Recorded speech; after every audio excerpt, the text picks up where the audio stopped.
Bertemu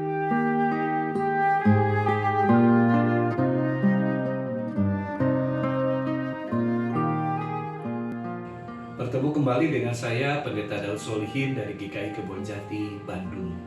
Bapak Ibu Saudara, tema dari renungan harian saat ini adalah Being Weakened, atau dalam terjemahan bahasa Indonesia adalah menjadi lemah. Bapak Ibu Saudara, tuntutan profesionalisme adalah setiap kita dapat melakukan tugas atau pekerjaan kita secara seperti terbaik, terdepan, terunggul, terpuji, terkuat, terpandai, terkaya, dan berbagai kata lainnya yang menunjukkan lebih dari yang biasanya. Akhir-akhir ini justru kita harus berhadapan dengan realitas multikrisis yang dapat menyebabkan daya dukung menjadi orang yang tertadi ternyata mendapatkan kendalanya. Kendala untuk menjadi terkaya. Misalnya, dalam situasi terdampak pandemi ini, seorang yang pandai bergelar S2 sekarang menjadi seorang driver Gojek. Tapi mungkin kita membaca narasi kehidupan dia, kita dapat mengacungkan jempol. Walaupun dia pekerjaannya sebagai seorang driver Gojek dan pendidikan S2, ternyata dia bisa menjadi seorang ayah yang bertanggung jawab dalam memenuhi kebutuhan ekonomi keluarganya. Berada di dalam gelombang kehidupan memang menjadi sebuah perjuangan tersendiri. Tetapi berhasil berada di atas gelombang kehidupan yang dipaksa oleh situasi, mungkin tidak semua orang bisa melewatinya.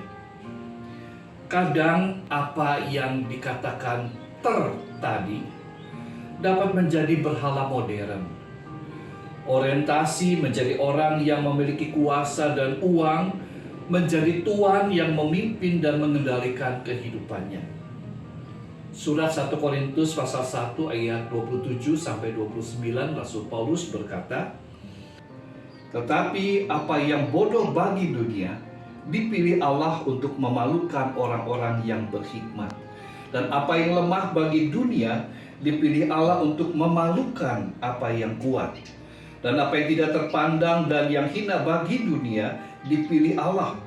Bahkan apa yang tidak berarti, dipilih Allah untuk meniadakan apa yang berarti, supaya jangan ada seorang manusia pun yang memegahkan diri di hadapan Allah."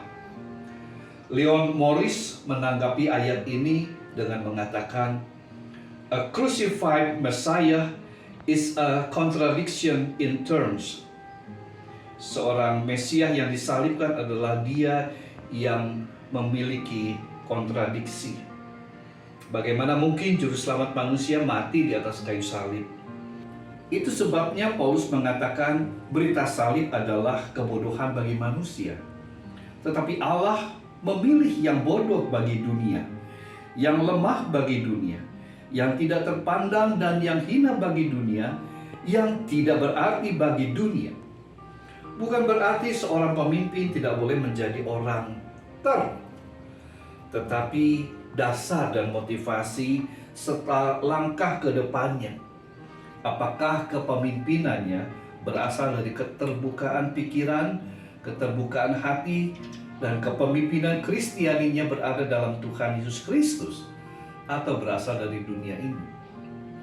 Demikian juga proses kepemimpinan Kristen bukanlah suatu proses kepemimpinan yang berasal untuk tujuan pembesaran diri, pembesaran kekuasaan yang mengandalkan kemampuan diri sendiri. Kepemimpinan Kristiani adalah proses perlucutan kekuatan, perlucutan kemampuan, perlucutan kekuasaan. Artinya, sadar dan rela melepaskan kekuasaan diri dan hanya semata-mata mengandalkan Kristus. Semakin mampu memiliki karakter ini, maka semakin leluasa Allah bekerja di dalam dan melalui diri si pemimpin. Catatan bahwa hari ini kita memperingati Hari Reformasi. Dan Martin Luther, penggagas gerakan reformasi, berkata, "Only the weak shall be strong, only the humble exalted, only the empty filled, only nothing shall be something." Inilah jiwa kepemimpinan Kristiani. Selamat menjadi pemimpin Kristiani dimanapun kita berada, dan Tuhan Yesus memberkati. Amin.